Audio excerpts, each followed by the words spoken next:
Can you believe it's been well over a decade since the PS4 was first launched? Yet here we are in 2026 and this console is still one of the best ways to experience some of the greatest games ever made. Today I'm going over my list of the top PS4 games I honestly believe everyone should play at least once in their lifetime, especially if you're picking up a PS4 in 2026, because honestly the game library on this thing is absolutely insane. Some of the greatest games ever made were built specifically for the PS4 generation. Games like The Last of Us Part 1 and 2, which honestly hit me emotionally harder than first movies I've ever watched. We have games like GTA 5, which honestly need no further explanation at this point. We have Mafia Definitive Edition, a classic story where you step into the life of a cab driver turned gangster working for the Salieri crime family. Then we have titles that basically define modern gaming.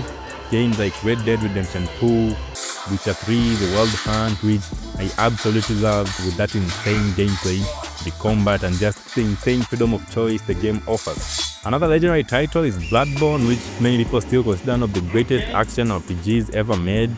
We also have titles like God of War 2018, which completely reinvented the franchise with a deeper story and a more cinematic gameplay experience. We have Hellblade, Senua's Sacrifice, Shadow of the Colossus, Metro Exodus, Assassin's Creed Origins, Far Cry Primal, we have Overwatch, the Yakuza series, Ratchet & Clank. We even have the entire Uncharted franchise packed with adventure and unforgettable storytelling. And of course, we can't forget Marvel's Spider-Man, which still has one of the most satisfying movement systems in any open world game ever made.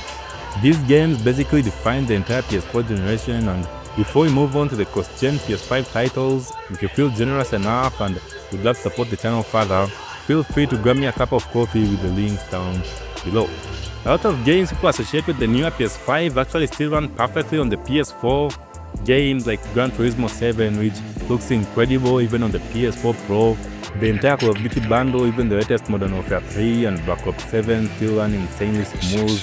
All Marvel Spider-Man games run perfectly on the PS4, except Spider-Man 2, which is only exclusive for the PS5. Then there's Horizon Forbidden West, which expands Ali's world even further with bigger environments and insane visuals. And of course, God of War Ragnarok, which continues Kratos and Atreus' journey in one of the best gaming stories I've ever experienced. We have massive third-party titles like Elden Ring, which completely took over the world with its open-world Souls gameplay, and honestly the list just keeps going. One of the biggest advantages of using a PS4 today is how simple the storage situation is. Unlike the PS5, you can actually play games directly from an external SSD, just plug it in, install the game and run it. No copying files back and forth, no weird storage management, which means you can keep a massive game library connected at all times. And here's another thing most people don't realize. A huge number of games people play on the PS5 are actually PS4 games, so if you're on a budget in 2026, the PS4 still gives you access to thousands of incredible titles as I went over in this video. That's pretty much it for my recommendation of some of the best PS4 games I believe everyone should play at least once in their lifetime. This console has one of the greatest game libraries ever made, and most of these games are insanely cheap right now, which makes the PS4 one of the best budget gaming systems you can buy today. If you want my recommendation for the best PS5 exclusive games, check out this video right here. I'll see you around.